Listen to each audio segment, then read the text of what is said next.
All right. Well, Hebrews chapter 1 then. The first part, remember, was about the writer's discussion of how in the past God had spoken through various prophets, different spokesmen. But now, verse 2, in these last days, the gospel age, the Christian age, He has spoken to us by His Son. And then He starts giving reasons why people should listen to Him. Like He's been appointed heir of all things. It was through Him that the worlds were made. Jesus is the brightness of His glory, the express image of His person. Jesus uphold all things by the word of His power. Jesus by Himself purged our sins, and now is sitting at the right hand of the Majesty on high. So he lists there in those two verses a great number of reasons as to why Jesus is the one with all authority, the one to be listened to. And then in the rest of this chapter, what he's going to do is he's going to show how superior, how much more supreme Christ is than the angels. Of course, by this time in history, the Jews, which is seemingly who this letter was written to, Christians with a Jewish background, they had came up with a great list of angels and types of angels and hierarchies of angels and all kinds of things. They had developed an elaborate system built up about angels. And so the writer from the very beginning here shows Jesus is superior to all the angels. And so he says, first of all, He has become so much better than the angels as He has by inheritance obtained a more excellent name than they.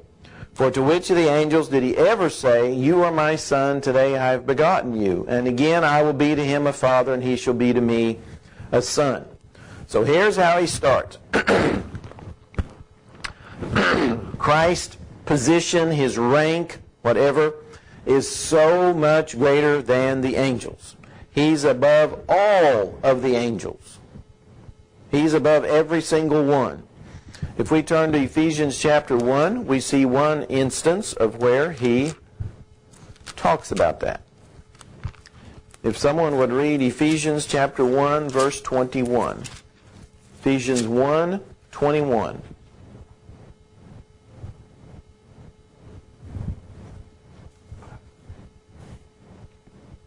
Far above all rule and authority, power and dominion, and every title that can be given, not only in the present age, but also in the one to come. Okay, He's above all of these others, principalities, powers, dominions, and so forth. And His name, His title is above all others. So that's what the writer in Hebrews is saying. He has obtained a more excellent name than any of them ever did. So He is superior to them because of what He's done. And His name is so much greater than any of their names. So we turn a few pages on over to 1 Peter chapter 3, and we notice verse 22. It says, it's the last verse in 1 Peter 3, talking about Jesus Christ, who has gone into heaven and is at the right hand of God, angels and authorities and powers having been made subject to Him. So again, shows Christ's superiority. And that's his point in chapter 1. Jesus is the one that people are to listen to, and He's greater than all the angels, any of the angels. He has a greater name. And of course, especially for Jewish people, and this is still true today, names mean a lot. Now today when we name kids, we name them because we like the way the name sounds, or it's a cute name, or maybe named after a grandparent or something. But back, especially, going back to the first century and even still, Jewish names had a great meaning to them. I mean, there was a lot to a Jewish name. It might have had something to do with a virtue, a characteristic, an event. So all of those things were very, very important in giving names. So when he says that Jesus has obtained a more excellent name, that means a lot more than it would to us in our, I guess you say, in our culture. Let's go back to Psalms 2. This is one place where he quotes.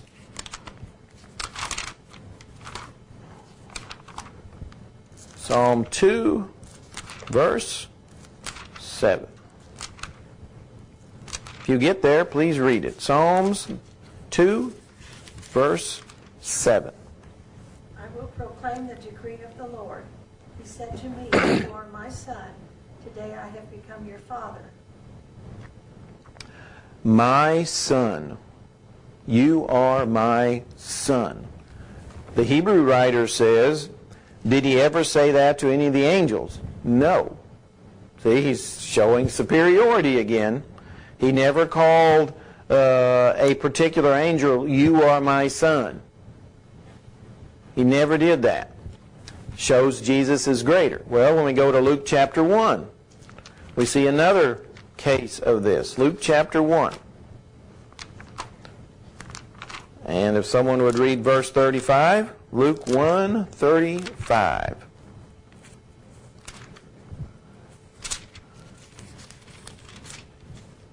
The angel replied, "The Holy Spirit will come upon you, and the power of the Most High will overshadow you." So am I in the right place? Yep. Okay. And the baby to be born will be holy, and he will be called the Son of God. Okay. The one who's going to be born will be called the Son of God. So again, we go back to Hebrews 1. He says, "For to which of the angels did he ever say, 'You are my son, today I've begotten you, and again I will be to him a father, and he shall be to me a son'?" So those were never said to angels. And we go to Romans chapter 1, verse 4, and says Jesus was declared to be the Son of God with power by the resurrection from the dead. Well, see, none of that ever happened to the angels. So Jesus was very unique in that sense. Angels worship Christ.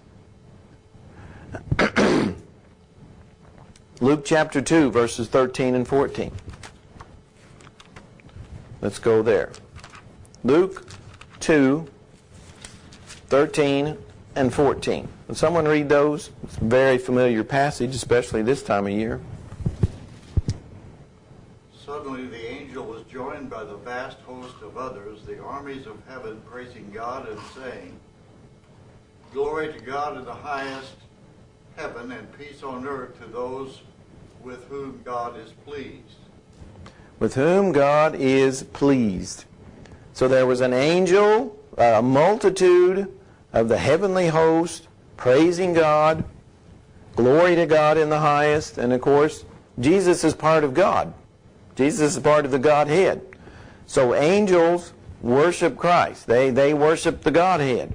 Christ doesn't worship angels. Angels worship Him. Again, showing that Christ is greater than the angels. So, move into verse 6. He has another reason.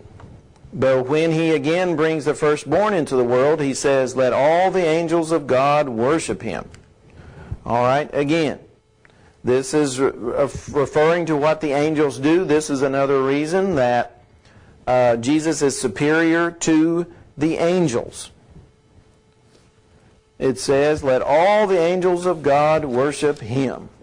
Let them all worship him. Angels are subject to Christ. Again, they worship the Godhead that we just mentioned. So let's go to Revelation 5. We'll see another instance of where that happens.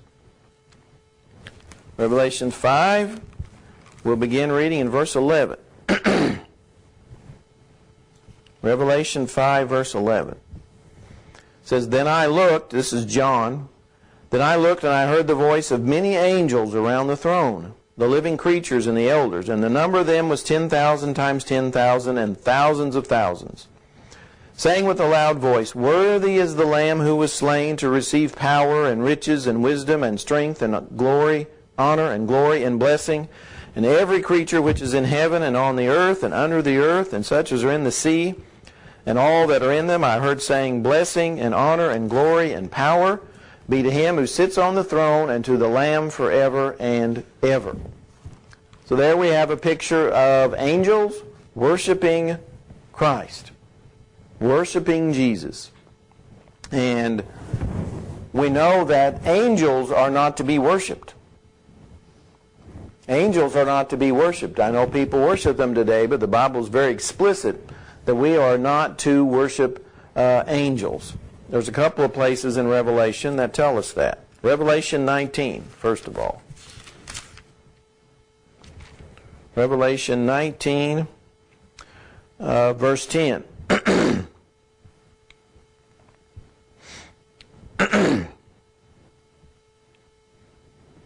It says, I fell at his feet to worship him, but he said to me, See that you do not do that. I am your fellow servant and of your brethren who have the testimony of Jesus.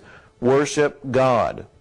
For the testimony of Jesus is the spirit of prophecy. And then in Revelation 22, it says pretty much the same thing, beginning in verse 8.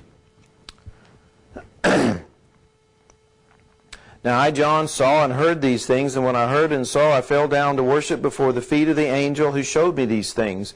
Then he said to me, See that you do not do that, for I am your fellow servant of your brethren the prophets, and those who keep the words of this book worship God. So, very specifically told that we are not to worship angels, not in any way, shape, or form. Angels worship Christ, but we're not to worship angels. Angels are inferior to Christ. Well, then he goes on in verses 7 and 8. And of the angels, he says, who makes his angels spirits and his ministers a flame of fire. But to the Son, he says, Your throne, O God, is forever and ever. A scepter of righteousness is the scepter of your kingdom. Now he's contrasting again angels and Christ. Verse 7, angels are spirits. They are ministers. They are servants. Whereas Christ is on the throne. See, there's the contrast. Angels are inferior. They're servants, they're ministers, whereas Christ is on the throne. So there he's making that contrast between the two. Of course, angels are spirits. They're not flesh and blood. And they are ministers. They are servants. They do God's bidding. Angels are a flame of fire. They are spirits, and that's how they work. Whereas Jesus is on the throne. Let's go back to Daniel 7, where Daniel sees this prophecy take place. Daniel 7. And we'll look at verses 13 and 14. Daniel 7, verses 13 and 14 says, I was watching in the night visions, and behold, one like the Son of Man, coming with the clouds of heaven. He came to the Ancient of Days, and they brought him near before him. Then to him was given dominion and glory and a kingdom, that all peoples, nations, and languages should serve him. His dominion is an everlasting dominion, which shall not pass away, and his kingdom the one which shall not be destroyed. So there we see the picture of Jesus appearing before God the Father, receiving the kingdom, and this kingdom was an everlasting dominion, one that would never ever be destroyed. So again, he's showing how much greater Jesus is than the angels.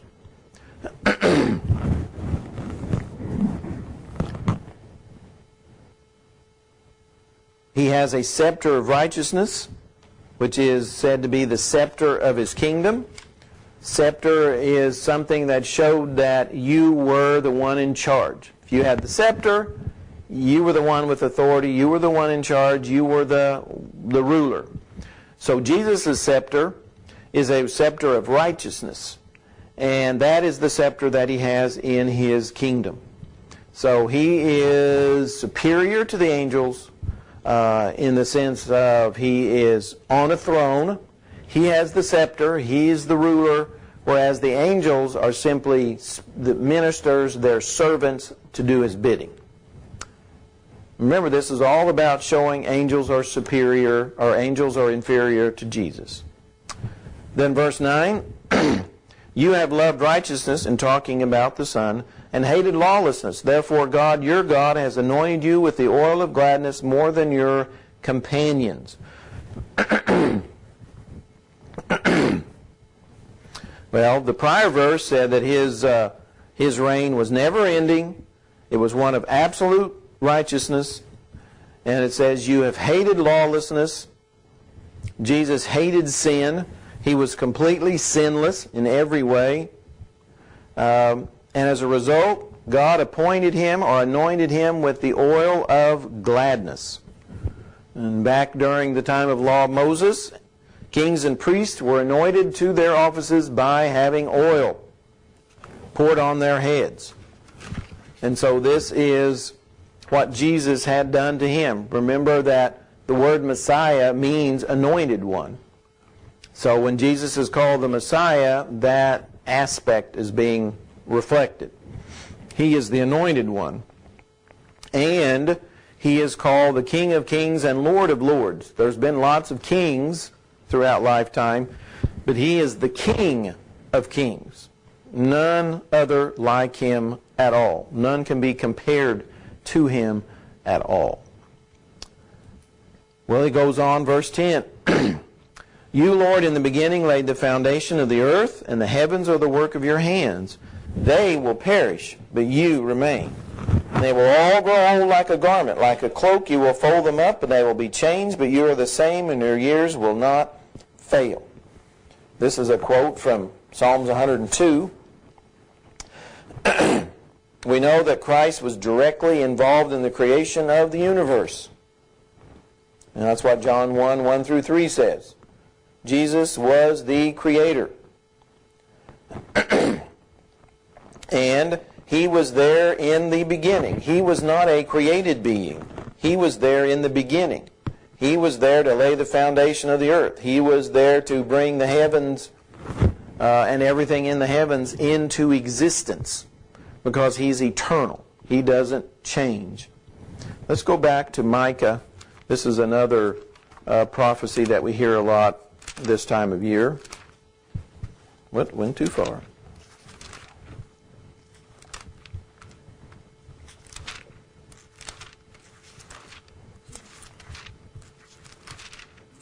Micah 5, verse 2. Right after Jonah.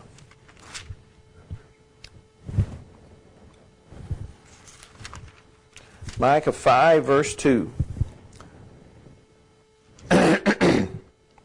Says, but you, Bethlehem Ephrathah, though you are little among the thousands of Judah, yet out of you shall come forth to me the one to be ruler in Israel, whose goings forth are from of old, from everlasting, from eternity, some translations have. There, of course, is a prophecy about Jesus being born in Bethlehem, and that he would be a ruler in Israel, and that he is eternal, from everlasting. So this world that he made, that he laid the foundation of, it says, they will perish, but you will remain. They will all grow old like a garment. And of course, this material creation, this universe is going to do that. It's decaying. It's decaying. It's winding down. It's one day is going to be completely destroyed. Of course, that's what Peter tells us in 2 Peter 3. It's all going to be dissolved. It's going to be destroyed. It's going to be annihilated, whatever word we might want to use. And Jesus is the one that made all of it. And again, here's the comparison showing how great Jesus is. The world that Jesus made is going to perish, but you will remain. They the world and everything in it grows old like a garment. And a garment eventually has to be thrown away. So that's what he says is happening. This whole world is winding down. It's one day just going to be done away with. But Jesus is forever. And then he says, like a cloak, you will fold them up, and they will be changed, but you are the same, and your years will not fail. Again, the world changes, but Jesus does not. Remember, the Hebrew writer says that Jesus is the same yesterday, today, and forever. So he doesn't change in any way, shape, or form. The world changes, but he doesn't. He's eternal. And he says, your years will not fail. Jesus doesn't grow old. He doesn't decay. He doesn't get corruptible. He is the same. And then he says, but to which of the angels has he ever said, sit at my right hand till I make your enemies your footstool? Are they not all ministering spirits sent forth to minister for those who will inherit salvation? So again he says, comparing to the angels, which of the angels did he ever say, sit at my right hand? Well, he never said it to any of them. This was only said to Christ. And he says, till I make your enemies your footstool. This was something very common, especially during the days of the law of Moses, when you conquered a king. You would take the king, you would put the king on the floor, and you would put your foot on his neck. And that was a sign that you conquered him. And so here it says, till I make your enemies your footstool.